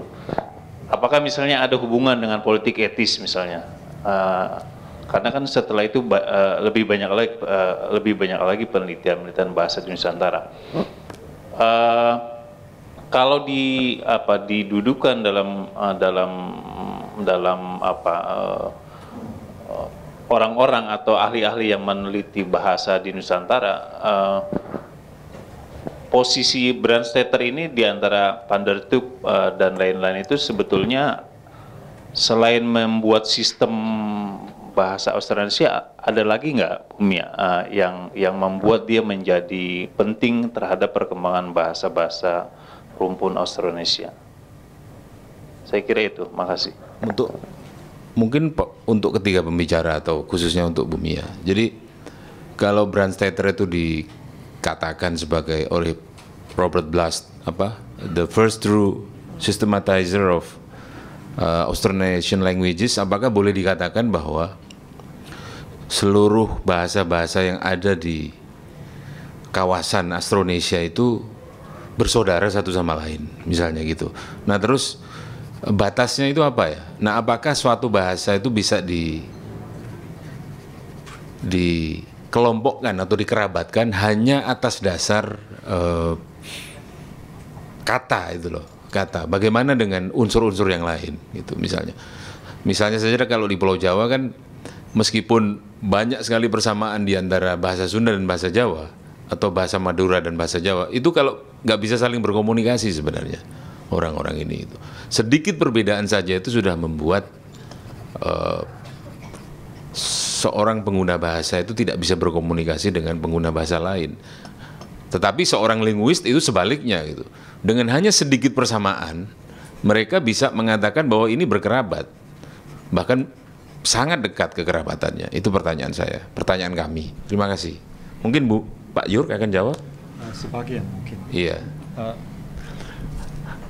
Ya, terima kasih. Mungkin saya bisa mencoba untuk bagian pertanyaan yang menyangkut kenapa pada abad ke-19 itu justru muncul lebih banyak minat terhadap bahasa Austronesia. Saya kira abad ke-19 itu sebenarnya menggali bahasa Indo-Eropa dan keterkaitannya dalam-dalam. Jadi usaha itu berhasil pada abad itu, saya pikir. Dan setelah itu metodologi yang dikembangkan itu diterapkan kepada rumpun bahasa lain, termasuk yang di Amerika Selatan, Indian South American Indian languages, dan juga kepada bahasa Austronesia. Dan mungkin sebelum itu bahan-bahan seperti grammar atau word lists atau teks tidak terlalu banyak, dan usaha untuk systematizing bahasa-bahasa itu menemukan banyak kesulitan. Dan saya kira justru pada bagian kedua abad ke-19 pertama kali muncul semacam peluang yang besar untuk seorang systematizer yang walaupun dia hanya armchair linguist dan tidak pernah terjun ke lapangan seperti Brandstätter atau juga Mattes, untuk mencoba mensistematiskan bahasa itu. Artinya bukan persaudaraan bahasa itu sebelumnya tidak dilihat atau tidak diduga. Memang ada orang yang pada abad ke-17 sudah melewati di Madagaskar dan mereka melangsungkan perjalanan sampai ke ke Jawa, dan mungkin mereka melihat bahasa Melayu dengan bahasa Madagaskar ada sedikit mirip atau persamaan, tapi secara sistematis itu tidak pernah didalami. Saya kira itu yang saya lihat untuk abad ke-19 perkembangannya di situ. Baik, terima kasih. Tadi ada pernyataan, kok enak banget sih linguis, gara-gara kata-katanya mirip terus kita dibilang kita sama, padahal kalau orang Jawa ngomong sama orang Sunda ngomong nggak ngerti satu sama lain kan begitu. Nah, tadi yang saya sampaikan itu dari sudut pandang seorang linguis itu adalah merupakan rekonstruksi sebetulnya untuk melihat bahasa protonya. Jadi kita mau menelusur ke nenek moyangnya itu sebetulnya seperti apa gitu. Jadi asal usulnya itu apakah kita satu rumpun atau tidak. Nah, karena banyak kesamaannya itu, maka kita digolongkan dalam satu rumpun bahasa, yaitu bahasa Austronesia. Jadi yang bahasa Batak, bahasa Aceh, semua bahasa itu yang ada di Indonesia itu satu rumpun gitu. Nah, padahal sebetulnya kan satu sama lain nggak ngerti kalau bicara gitu. Ya, itu adalah kondisi sekarangnya. Oleh karena itu kita juga mencoba melihat, menelusuri, melakukan rekonstruksi untuk mendapatkan bahasa protonya, bahasa yang tuanya itu. Itu sebetulnya kalau mau dilihat dari kondisi sekarang, setiap bahasa itu unik. Setiap bahasa itu memperlihatkan dia itu adanya filosofi dari penuturnya, etika dari penuturnya, wawasan dari penuturnya, lalu pandangan hidup dari penuturnya. Contohnya misalnya, tadi kan saya sudah mulai dengan adik kakak dan brother and sister, misalnya juga kata yang sederhana aja untuk kita, kata mertua misalnya gitu, atau kata besan. untuk kita kan suatu kata itu yang biasa, kita nggak mikir gitu ya. Tetapi coba kalau kita coba, tolong deh terjemahkan dalam bahasa Inggris besan itu apa? Nggak ada. Lah, terus apakah berarti bahasa Inggris itu lebih miskin dari bahasa Indonesia? Bukan begitu melihatnya. Karena di kita itu ada kata besan, karena di kita itu ada tuntutan, misalnya kalau anaknya itu menikah dengan anak orang lain, itu diharapkan hubungan antara kedua orang tua yang anaknya menikah itu juga baik. Seolah-olah mereka itu saling menitipkan anaknya supaya hidup keluarga itu menjadi bahagia dan langgeng. Kan itu. Tapi kalau di luar negeri itu juga misalnya di bukan kita, itu bisa saja misalnya, oh ya telepon ibunya udah lupa gitu ya. Udah lama ya saya nggak telepon, saya cuma mau ngasih tahu aja 3 bulan yang lalu saya udah nikah gitu. Kan nggak mungkin, untuk kita tuh nggak mungkin gitu lah. Tapi kalau di sana mungkin gitu. Nah, jadi ada hal seperti itu. Jadi contohnya sangat sederhana, hanya dari kata, tapi kita bisa melihat bagaimana mereka bersikap. Contohnya juga dari penamaan. Kalau di kita ada batang, ada ranting, ada cabang, ada daun kan begitu kan. Nah, waktu saya ke Papua, saya ke daerah Wamena, saya nanya, saya tunjuk, ini batang pohon namanya apa? Oka, katanya. Oke. Ini cabangnya oka, katanya gitu. Ini rantingnya oka. Terus saya kok nggak ada? Nah, tapi memang bukan berarti mereka tuh bahasanya lebih miskin daripada kita, karena dalam budaya dia tidak memerlukan pembedaan itu. Sedangkan kalau orang Jawa itu seluruh bagian dari pohon kelapa itu punya namanya masing-masing. Karena apa? Setiap bagian dari pohon kelapa itu digunakan untuk kegiatan tertentu dalam kehidupannya. Jadi seperti itulah bahwa setiap lain lagi. Jadi setiap bahasa itu unik, tetapi ada hal-hal yang bisa kita telusur bahwa dia itu berasal dari satu bahasa, dari satu rumpun yang sama. Contohnya, adik sama kakak itu kalau dilihat dari penampilannya, dari rupanya, atau dari kelakuannya, saya punya anak 2 sifatnya sama sekali berbeda satu sama lain. Karena masing-masing itu unik. Tapi kalau dicek darahnya, DNA-nya, kita bisa bilang dia itu berasal dari satu keluarga. Nah, itu sama dengan bahasa juga seperti itu. Jadi itu maksudnya penelusurannya seperti itu. Jadi kenapa bahasa proto itu penting? Itu sebetulnya untuk menelusuri asal-usul kita dari mana. Kalau teori yang sampai sekarang berlaku, yaitu teori out of Africa. Jadi semua kita yang ada di dunia ini adalah berasal dari Afrika Timur. Karena kalau dicek dari mitochondrial DNA-nya, itu semua mengacu ke satu orang ibu yang ada di Afrika Timur. Tapi kenapa? Ada yang bule, ada yang hitam, ada yang kuning, ada yang segala macam. Itu karena sudah ratusan ribu tahun menetap di suatu wilayah, sehingga kulit kita, bentuk hidung, bentuk mata itu semua sudah beradaptasi dengan iklim. Jadi sebetulnya itu bisa ditelusur, kita semua itu berasal dari tempat yang sama, yaitu di Afrika Timur. Jangan dikaitkan dengan agama. Agama ngomong lain lagi. Ini berdasarkan hasil penelitian, penggalian, arkeologi, paleontologi, DNA, dan sebagainya. Jadi saya rasa kita perlu melakukan penelitian bahasa, karena penelitian bahasa itu juga kelihatannya sederhana, tetapi itu memperlihatkan migrasi penduduk. Contohnya, orang Bali itu kalau keluar dari Bali itu kemana sih umumnya? Ternyata cuman ke Lampung sama ke Sulawesi. Kalau yang mereka berkumpul banyak. Dan kenapa itu? Ya itu kan secara demografi bisa ditelusur dari sejarahnya, dan sebagainya. Jadi kita itu dari bahasa itu bisa menelusur pergerakan manusia itu kemana. Kalau manusia pindah, bahasanya ikut pindah. Saya rasa itu. Terima kasih. Ya, mungkin saya tambahkan sedikit. Saya ingin juga memperjuangkan ini yang linguistik komparatif itu. Dan itu menurut saya memang tidak boleh diremehkan. Bagi saya ini merupakan cabang linguistik yang sangat penting dan sangat unggul juga. Dan ini tidak hanya berdasarkan perbandingan kata saja, tetapi ini berdasarkan satu metodologi yang sangat kuat dan antara lain dikembangkan oleh Brandstätter. Jadi tidak saja kata, tapi juga bunyi, dan juga sintaksis, tata bahasa dan sebagainya. Itu semua harus diperhitungkan dan ini merupakan suatu ilmu hampir ilmu eksakta, ya, bisa dibandingkan dengan ilmu komputer atau matematik.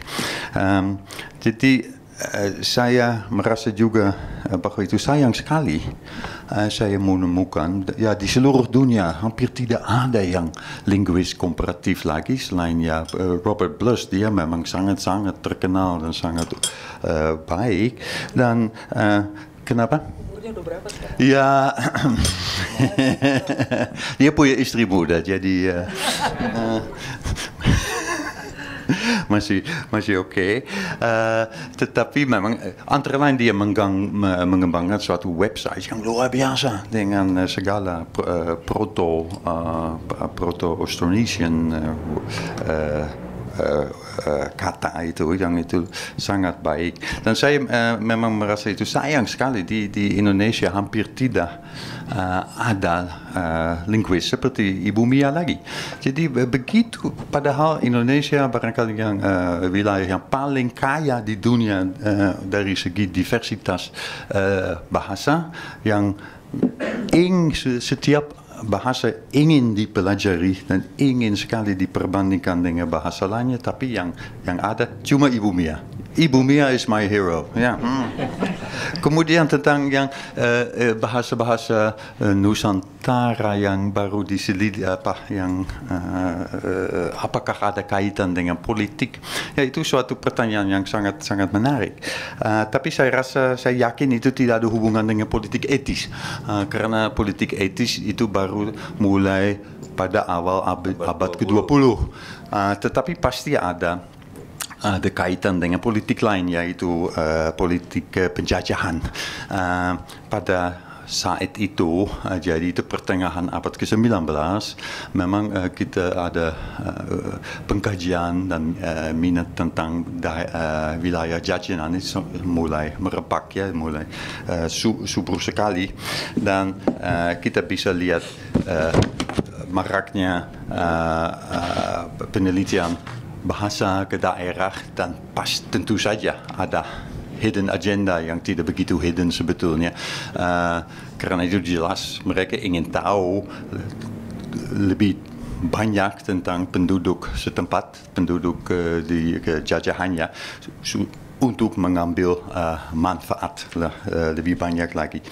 Tetapi jadi itu jelas dan itu juga kebetulan tapi pasti tidak kebetulan pada saat itu umpamanya ada lembaga penelitian seperti KITLV itu juga didirikan pada tahun 1851 dan masih eksis sampai saat ini. Tetapi tentu saja tanpa ada maksud kolonial. Itu ilmu pengetahuan murni sekarang. Ya, sekian. Nama saya Sirjo Kolhoff. Kebetulan saya peneliti bahasa Bugis juga. Itu mengenai yang tadi disebut Pak Tol juga bahwa Mates yang meneliti bahasa Bugis adalah penerjemah Alkitab. Dan itu mulai pada awal abad ke-19. Sebelumnya sudah ada penelitian khususnya mengenai bahasa Melayu, misalnya ada Werentli, dan kalau tidak salah itu abad ke-18, Werentli juga seorang pendeta. Terus mulai di Jawa dengan Gerke yang meneliti, dia memang tugasnya menerjemahkan Alkitab. Terus ada Hardeland yang dikirim ke Kalimantan Selatan, yang juga penelitian linguistik dengan tujuan menerjemahkan Alkitab. Ya, setelah itu Mates, Van der Tuuk, Van der Wal untuk bahasa Melayu, dan masih ada Klinkert untuk bahasa Melayu. Dan saya kira bahwa khususnya bahan yang dikumpulkan dan dipublikasikan oleh mereka itu memberi kesempatan kepada orang seperti Brandstätter, tapi juga Niemann misalnya, untuk meneliti bahasa lebih mendalam dan juga untuk mulai membandingkan bahasa-bahasa. Terima kasih, selamat malam. Sebelum pertanyaan saya tergelitik dari pembicaraan dari Ibu Mutamia Lauder tentang bahwa beliau adalah geografi linguistik. Basic saya memang bukan dari linguistik, saya dari eksakta, mungkin lebih dekat dengan geografi malah. Yang ingin saya tanyakan, apakah memang geografi atau tipologi kawasan benar-benar mempengaruhi mempengaruhi fonetik atau bunyi suatu bahasa sendiri? Apakah memang jika suatu kawasan itu bisa dibilang sebagai kawasan yang keras, apakah memang bahasanya pun akan terdengar lebih keras daripada daerah lain gitu? Seberapa besar pengaruh dari suatu geografi kawasan, tipologi kawasan terhadap bahasanya? Terima kasih. Selamat malam, nama saya Pohan. Saya datang malam ini karena ya pekerjaan saya memang berkaitan erat dengan bahasa. Yang saya tahu itu bahasa ada dua, maksudnya bahwa ada bahasa tulisan dan ada bahasa lisan. Nah, barangkali sejauh ini kalau kita bicara mengenai Brandstätter atau segala macam, sejauh ini ya kita barangkali hanya melihat bahasa dalam bentuk tulisannya gitu, padahal kan bahasa ada dalam bentuk oralnya, dalam bentuk lisannya gitu. Jadi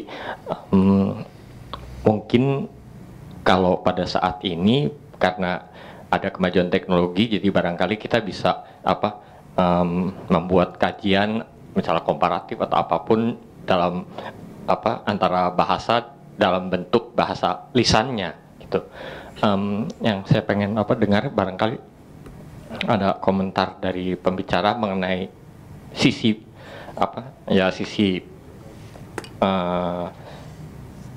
komparatif atau studi mengenai bahasa lisan ini. Terima kasih. Ada satu kontribusi di dalam buku ini mengenai Brandstätter sebagai dialektolog.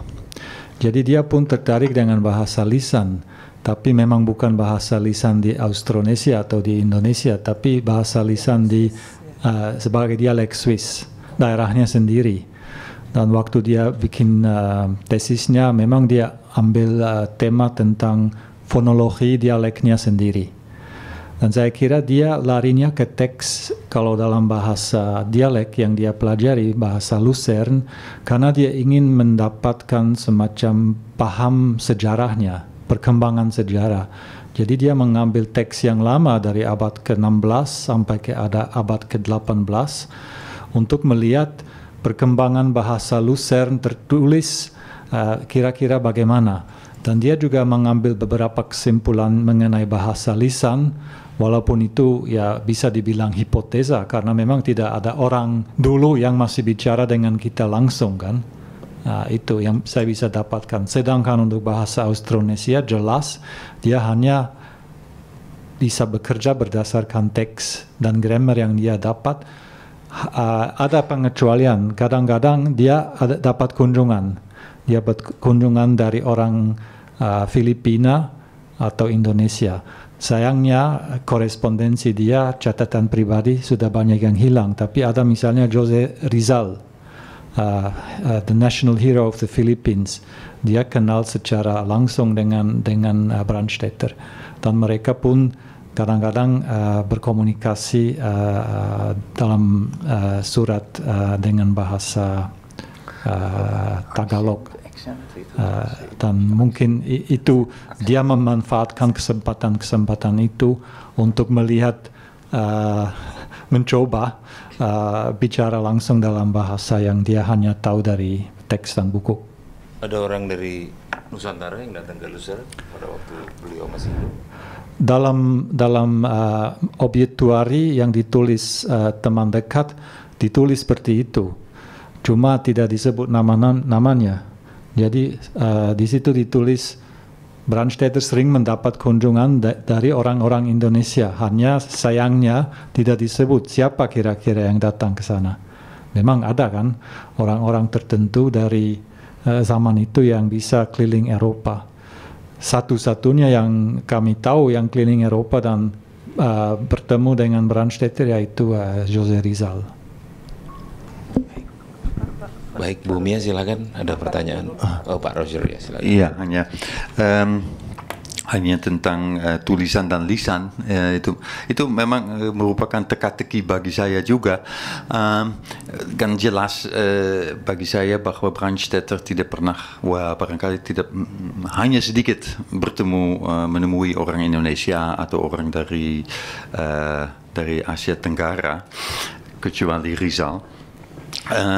Dan memang penelitiannya semua berdasarkan bahasa tulisan yang dia kumpulkan dari banyak sumber, banyak dari Alkitab yang sudah diterjemahkan, dari tulisan Mattes, dari tulisan Niemann dan sebagainya, dan banyak tulisan lainnya. Dia punya perpustakaan yang cukup lengkap, tapi itu jelas bahwa itu semua tulisan, bukan lisan, dan itu membedakannya dengan peneliti bahasa seperti Van der Tuuk yang betul-betul hidup di tengah masyarakat di Indonesia, dan juga Mattes demikian juga. Tetapi dia juga menulis tentang aksen itu, jadi tekanan pada salah satu suku kata dan mengenai pergeseran aksen, dan itu memang menarik. Jadi saya memang pengen tahu bagaimana dia bisa tahu. Tapi barangkali karena dulu pada zaman itu linguis itu mereka sangat memberikan banyak informasi kebahasaan. Jadi umpamanya Mattes di dalam kamusnya, untuk setiap kata dia juga menandai di mana aksennya. Padahal itu sebetulnya tidak perlu, karena itu penemuan Brandstätter itu ada hukumnya. Katanya, kenapa dia juga menulis di dalam salah satu tulisan tentang bahasa Bugis, saya tidak akan menandai, memarkahi aksen, karena jelas ada hukumnya dengan akan biasanya berada pada suku kata pre yang bukan terakhir tapi sebelumnya, dan akan bergeser kalau ada sufiks, ada akhiran itu. Jadi itu memang khas Brandstätter. Dia langsung sistematis, dia langsung lihat ada hukumnya. Sedangkan Mattes dengan tekun dan teliti selalu memberi tekanan, padahal itu sebetulnya tidak perlu. Pak Tol, saya ada pertanyaan. Sebenarnya dengan pengalaman Pak Tol sendiri, ketika masuk ke wilayah bahasa Bugis misalnya, apakah Anda mulai dengan teks ketika mulai belajar atau dengan bicara, dengan komunikasi lisan? Enggak, saya memang mirip Brandstätter. Saya hanya bisa membaca kalau dan hanya teks lama malah ya. Jadi yang teks modern atau bicara bahasa Bugis, ya itu memang saya kaku sekali, hampir tidak bisa. Memang saya pernah belajar di sana, tetapi ya itu memang saya lebih orientasi, mungkin dari kepribadian saya lebih orientasi pada tulisannya juga, pada teks-teks tertulis juga. Baik, silakan.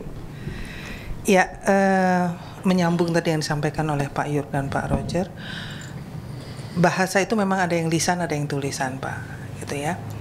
Tetapi kalau untuk saya, karena saya itu berkait dengan masalah variasi bahasa, tentu saya mulai dari lisan, karena memang untuk seorang linguis objek utamanya adalah bahasa lisan. Bahasa tulisan itu adalah menuliskan yang lisan itu, gitulah. Jadi sebetulnya tulisan itu adalah objek sekunder kalau untuk seorang linguis. Yang pertama adalah lisan, tetapi dua-duanya itu objek yang penting. Karena kalau bahasa yang sudah tidak digunakan lagi, hanya tinggal di naskah, ya memang hanya itu yang bisa kita pelajari. Jadi oleh karena itu tergantung tujuan penelitiannya apa, Pak. Jadi tujuan penelitian tertentu itu memang ada yang mensyaratkan bahasa lisan, ada yang mensyaratkan bahasa tulis. Menyelamatkan apa, misalnya bahasa yang cuma digunakan untuk satu orang itu misalnya? ya kita harus ketemu sama orang itu dan harus merekam suaranya lalu Nanti mencatat dulu, semuanya itu lagi. Ya, baik. Tadi ada pertanyaan dari Mbak siapa tadi namanya? Mbak Fiska.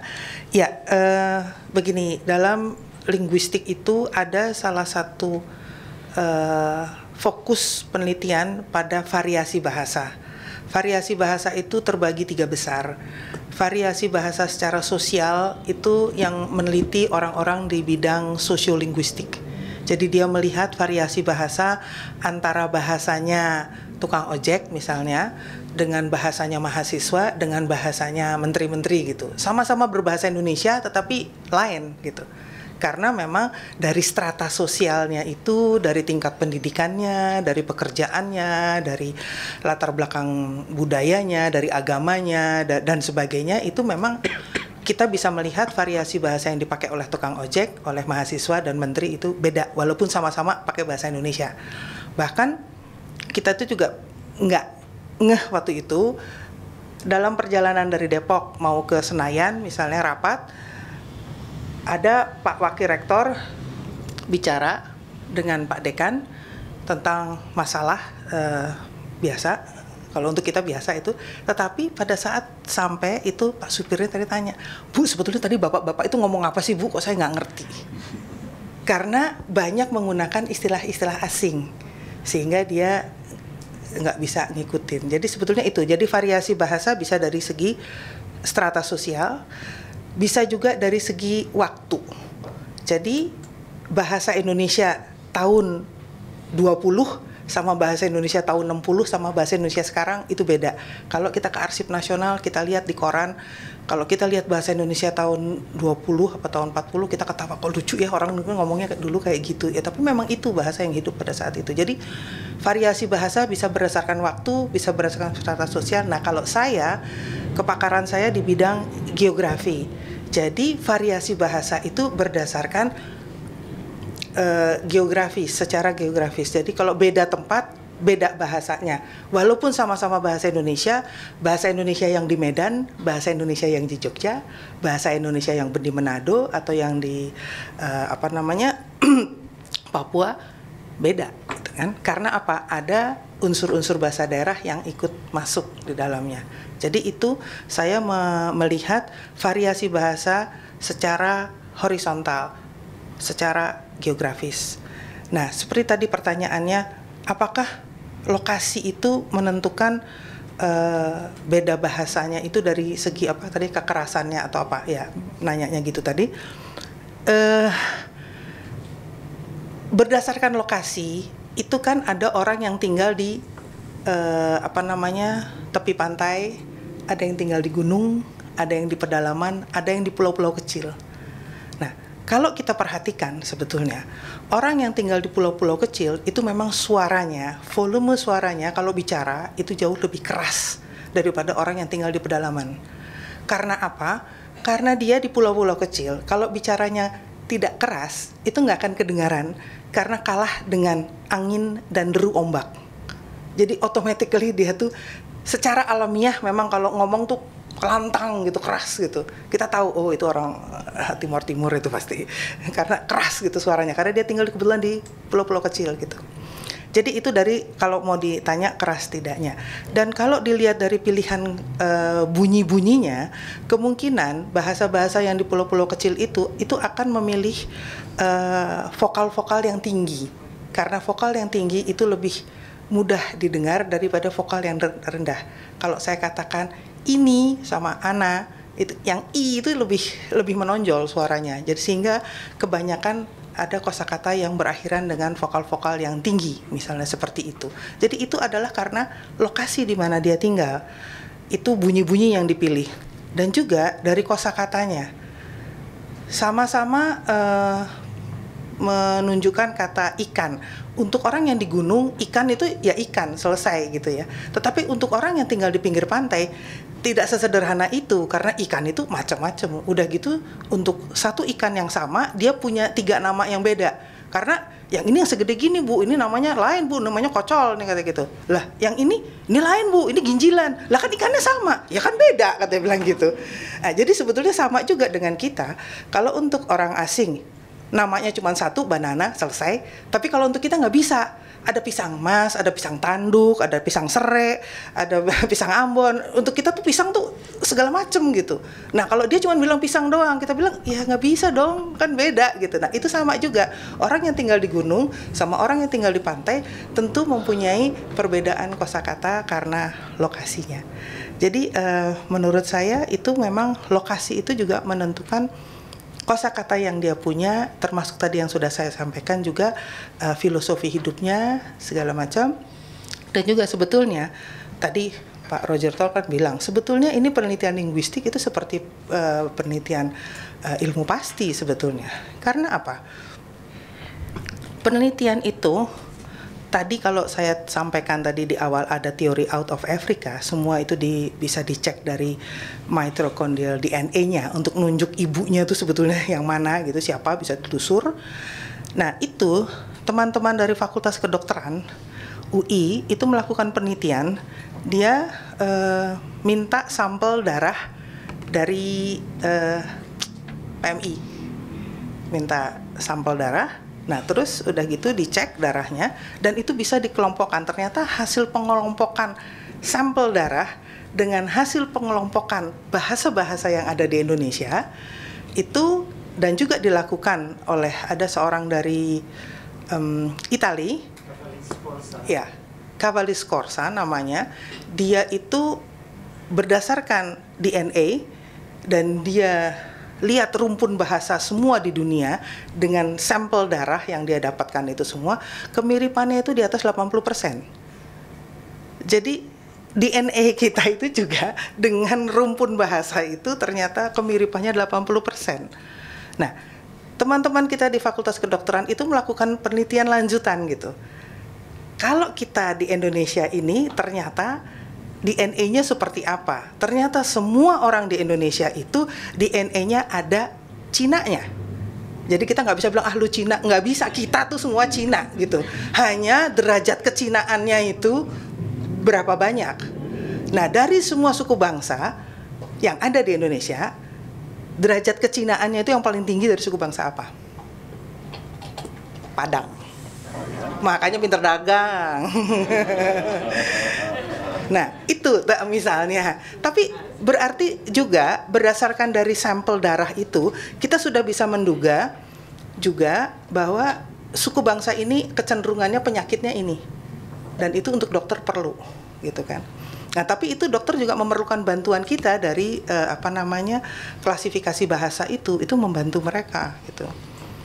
Dan juga misalnya di Bali itu kan kayaknya agak unik, dia yang Hindu gitu, yang lainnya tuh kan Kristen atau Islam gitu ya, dia Hindu gitu. Nah ternyata ada teman yang dari Amerika, dia melakukan penelitian, penggalian arkeologis, dan dengan teman-temannya juga dari antropologi yang bagian ragawi, yang bagian tulang belulang itu, ngecek, dia menemukan ada kerangka manusia, setelah dicek DNA-nya, itu adalah ada DNA Indianya, dan itu setelah dicek dengan carbon dated itu usianya sudah lebih dari 2000 tahun. Jadi dia sekarang sedang melusur, ini penelitiannya belum selesai, saya ketemu dengan dia, itu dia belum selesai karena dia ingin melihat kalau begitu sebetulnya antara Bali sama India itu sudah lebih dari 2000 tahun yang lalu tuh sudah ada hubungan perdagangan. Jadi kalau di Bali itu cukup banyak kelompok-kelompok itu yang punya gen India, itu tidak mengherankan. Dan itu ternyata subak satu dengan lain, itu derajat gen Indianya itu cukup tinggi gitu loh. Nah, jadi di sinilah saya juga bisa mengatakan bahwa penelitian bahasa bukan hanya sekedar akhiran an awalan me yang orang pikir seperti itu, tetapi kita tuh secara saintifik kita bisa melakukan itu dengan ilmu-ilmu yang lain. Makasih. Saya kira itu penutup yang bagus ya. Tapi saya sendiri membayangkan kalau saya seorang komparatif linguist, saya pasti akan sangat sedih melihat punahnya banyak bahasa di dunia ini. Dan di Nusantara banyak sekali bahasa yang tahapnya itu seperti di dalam keragaman hayati itu endangered species. 2 minggu yang lalu saya datang ke daerah terpencil di Kabupaten Luwu Timur. Nah, saya sebagai orang Indonesia ini kan tidak tahu bahwa di Sulawesi Selatan itu ada bahasa-bahasa lain selain Makassar dan Bugis. Ada beberapa bahasa lain, bahasa Padoe, dan itu penuturnya cuma 15.000 orang. Tentu saja mereka sangat berkepentingan, terutama generasi tuanya, untuk mempertahankan bahasa itu. Tetapi masalahnya bagaimana? Mereka dengan anaknya di rumah tidak lagi bicara bahasa itu, dan kemudian nanti itu misalnya kandungan lokal kurikulum itu dipertinggi, mereka juga tidak akan pernah bisa memasukkan bahasa itu karena banyak penutur bahasa-bahasa lain di wilayah yang sama. Bahasa Padoe, bahasa sebelahnya lagi, dan bagaimana? Jadi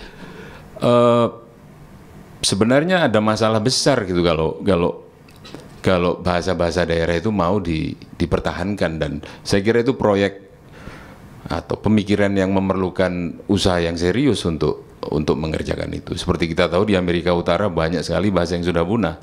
Praktis hanya bahasa Spanyol dan bahasa Inggris yang menjadi bahasa komunikasi ya. Tapi seperti dikatakan Bu Mia tadi, kalau banyak bahasa itu hidup, kita punya banyak jendela untuk melihat dunia ini. Dan di Indonesia sebenarnya makin ke timur, itu keragaman bahasanya makin tinggi, tetapi populasinya makin rendah sebenarnya.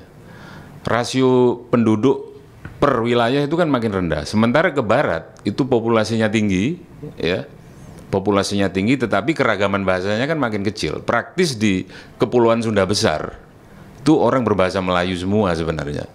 Bahasa Banjar, bahasa Minang, bahasa Palembang itu kan bahasa Melayu semua dengan dialog lokal, kecuali di Pulau Jawa. Bahasa Betawi itu pun bahasa Melayu, kecuali di Pulau Jawa. Jadi memang keragaman bahasa-bahasa kita itu mengalami banyak masalah ya, banyak tantangan selama ini. Dan mungkin salah satu caranya adalah dengan berharap bahwa akan makin banyak komparatif linguist yang banyak lahir lagi, dan bukan hanya Bu Mia ini sendiri begitu loh ya. Jadi ya, ada yang lain lah. Loh kok nggak ada duitnya katanya. Nah, sekarang anggaran pendidikan dan kebudayaan kita itu 20% dari APBN, Bu. Jadi mestinya bisa lah membuat usaha-usaha yang serius untuk mencetak ahli-ahli bahasa yang baru. Demikian saya kira penutup untuk diskusi kita malam ini. Terima kasih untuk 3 pembicara dan untuk saudara-saudara sekalian.